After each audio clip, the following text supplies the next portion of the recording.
And joining me now to speak about the rising spate of tanker accidents around the country is FRSC Public Education Officer, BC Kazim. Good to have you join us on TVC News at 1. Now, we've seen these incessant tanker accidents in the country, just recently in Kogi and in Lagos State.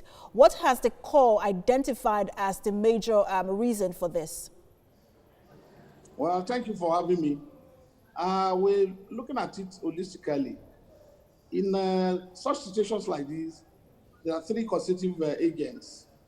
We're looking at human factors, mechanical factors, and environmental factors. Human, we can talk about the driver. Mechanical, we can talk about the vehicle. And the environment, maybe the road surface.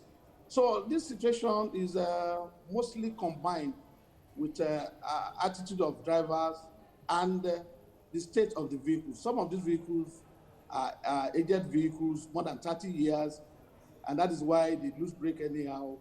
And the drivers too, most of them are not well trained, and the attitude on the road is something not too good to write about. But what we're doing is an holistic situation where we're looking at a fleet renewal for them, and again, training of drivers and the certification, and probably where we have a blind spot or accident-prone area, consulting the Ministry of Works and Housing to effect enough repair, so at least once and for all we can get rid of this situation.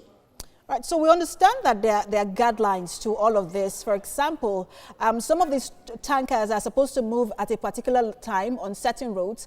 We also know that when it comes to what our drivers drink and the limit of speed, all of these are guidelines within the FRSC jurisdiction. So what has been done in terms of enforcement of these guidelines?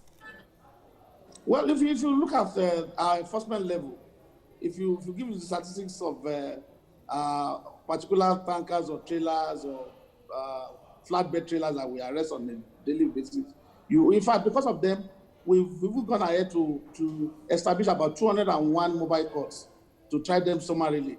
But the situation is that some will still escape the law while some will be arrested.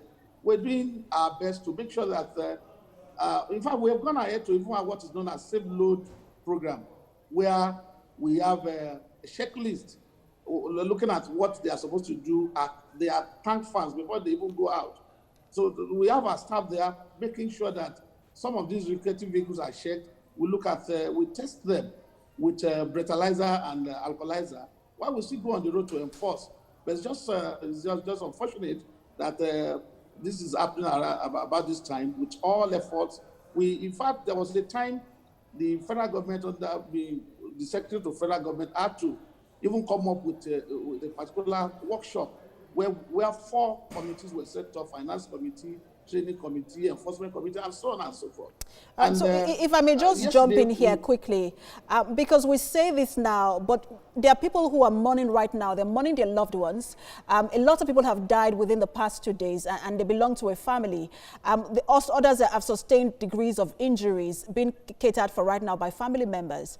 So what is the strategy going forward to ensure that we do not continue to lose lives? The Commercial has just read out sort of riot act, and he has summoned the stakeholders meeting. As of yesterday, we had a meeting with major oil marketers, including NATO, that's National Association of Road Transport Owners, and NOPEN PTD, that's Petroleum Tanker Drivers Association of Nigeria. So we immediately going for the certification and retraining, and immediately also we want to do what is known as vehicle audit. That is, we want to audit all the vehicles that belongs to this association, and anyone we condemn, it's going to be like off-road.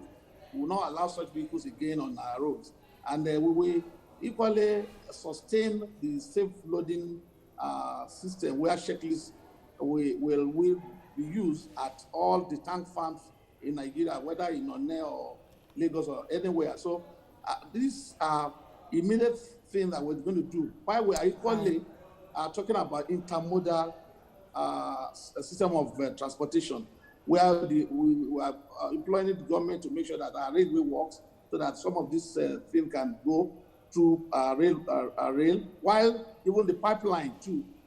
We are happy that the DPR GND told us yesterday that they're working on pipeline so that most of this movement will now be through pipeline and rail, so that we have minimal tankers on the road just to move from place to place. I'm afraid we do have to leave it there, but we'll continue to monitor this, your strategy, to see how you minimize loss of lives and property in the country.